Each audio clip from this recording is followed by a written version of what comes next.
Hello everybody, welcome to my channel. My name is Rachel. It's been a hot minute, hasn't it? I didn't have no power last week, so I couldn't make a video. I lost power for 4 days, and we lost it on Monday. We didn't get it back until Friday. And then, of course, the Christmas, you have to get everything ready for Christmas. I had to clean my fridge. I lost all my food. So, that's why I didn't get to a video. And I didn't watch anybody's videos last week. So, I have to catch up on that because I didn't have no power. And I had to save my phone for important stuff. And my computer stuff, my laptop, the battery was dead on that. All my tablet was dead. My computer was dead. My book was dead. You know, my reading book. So I couldn't do any of that stuff. And of course, you can't do nothing if you don't have no internet either. So we'll get started. We're on chapter, I believe. Let me check. 35. And it's going to be a very tiny video. Yes, DUSK. 35, and the chapter's called DUSK. So we'll get started. And thank you guys for your patience. Here we go. Let me see if I can get it up here. Yeah, it's about 8-9 minute video. So here we go. Maybe. It's not. Is it not? Dusk. I'm sorry. There we go. The wretched wife of the innocent man thus doomed to die fell under the sentence as if she had been mortally stricken. But she uttered no sound, and so strong was the voice within her, representing that it was she of all the world who must uphold him in his misery, and not augment it, that it quickly raised her, even from that shock. The judges, having to take part in a public demonstration out of doors, the tribunal adjourned. The quick noise and movement of the court's emptying itself by many passages had not ceased when Lucy stood stretching out her arms towards her husband, with nothing in her face but love and consolation. If I might touch him, if I might embrace him once, oh, good citizens, if you would have so much compassion for us. There was but a jailer left, along with 2 of the 4 men who had taken him last night, and Barsad. The people had all poured out to the show in the streets. Barsad proposed to the rest. Let her embrace him then. It is but a moment. It was silently acquiesced in, and they passed her over the seats in the hall to a raised place, where he, by leaning over the dock, could fold her in his arms. Farewell, dear darling of my soul, my parting blessing on my love. We shall meet again, where the weary are at rest. They were her husband's words, as he held her to his bosom. I can bear it, dear Charles. I am supported from above. Don't suffer for me. A parting blessing for our child. I send it to her by you. I kiss her by you. I say farewell to her by you. My husband, no, a moment. He was tearing himself apart from her. We shall not be long separated. I feel that this will break my heart by and by, but I will do my duty while I can. And when I leave her, God will raise up friends for her as he did for me. Her father had followed her, and would have fallen on his knees to both of them, but that Darnay put out a hand and seized him, crying, No, no, what have you done? What have you done, that you should kneel to us? We know now what a struggle you have made of old.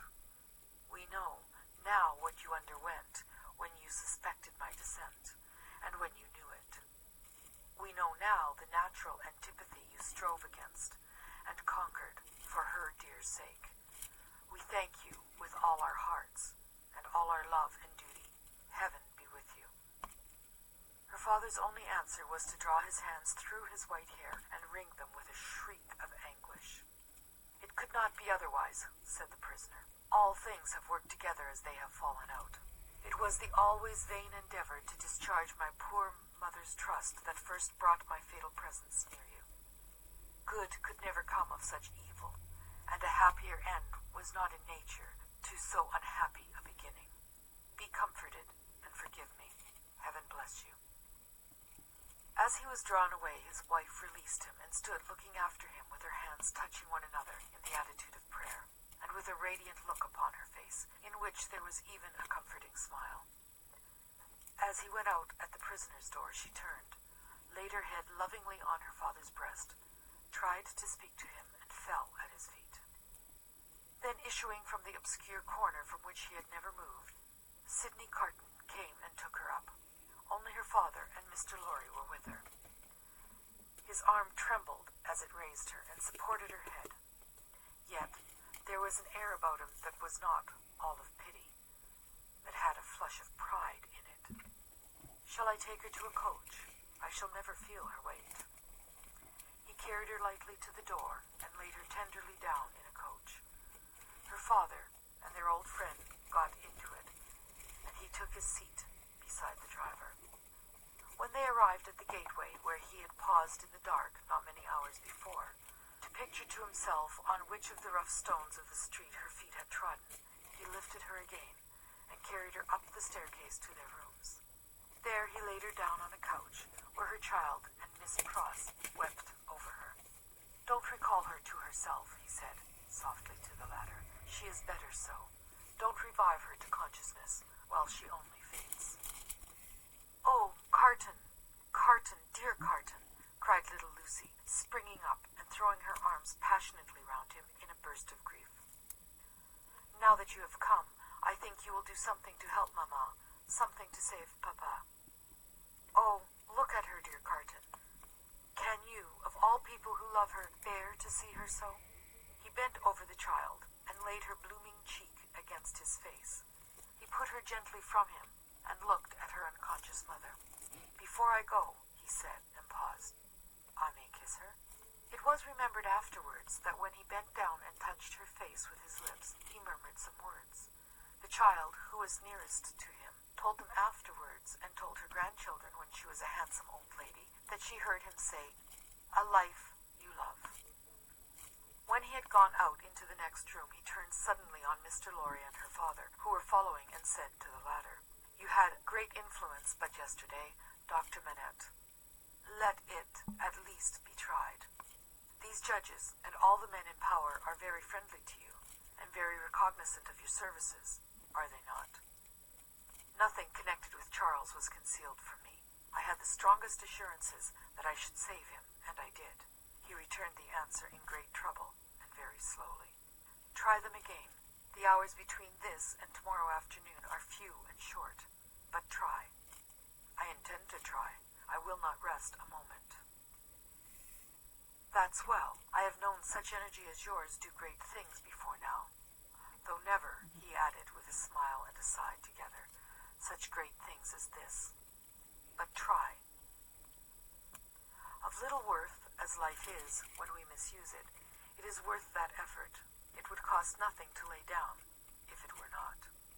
"I will go," said Dr. Manette, "to the prosecutor and the president straight, and I will go to others whom it is better not to name. I will write, too, but stay. There is a celebration in the streets, and no one will be accessible until dark." "That's true. Well, it is a forlorn hope at best, and not much more the forlorner for being delayed till dark. I should like to know how you speed, though, mind. I expect nothing. When are you likely to have seen these dread powers, Dr. Manette?" "Immediately after dark, I should hope. Within an hour or two from this." "It will be dark soon after 4. Let us stretch the hour or two. If I go to Mr. Lorry's at 9, shall I hear what you have done, either from our friend or from yourself?" "Yes. May you prosper." Mr. Lorry followed Sidney to the outer door, and, touching him on the shoulder as he was going away, caused him to turn. "I have no hope," said Mr. Lorry, in a low and sorrowful whisper. "Nor have I. If any one of these men, or all of these men, were disposed to spare him, which is a large supposition, for what is his life or any man's to them, I doubt if they durst spare him after the demonstration in the court. And so do I. I heard the fall of the axe in that sound." Mr. Lorry leaned his his arm upon the doorpost and bowed his face upon it. "Don't despond," said Carton very gently. "Don't grieve. I encouraged Dr. Manette in this idea because I felt that it might one day be consolatory to her. Otherwise, she might think his life was want only thrown away or wasted, and that might trouble her." "Yes, yes," returned Mr. Lorry, drying his eyes. "You are right. But he will perish. There is no real hope." "Yes, he will perish. There is no real hope," echoed Carton, and walked with a settled step downstairs. End of. And that was the end of it. It was a short chapter. So next week will be a better chapter. But I hope everyone had a good Christmas. I did after we got our power back. What else did I want to discuss? Oh, I got some new color books and a diamond paint for Christmas. I'm going to show that in a video by itself, though. So thank you, everyone, for joining me. And I will get to everybody watching everybody's videos this week. Thank you.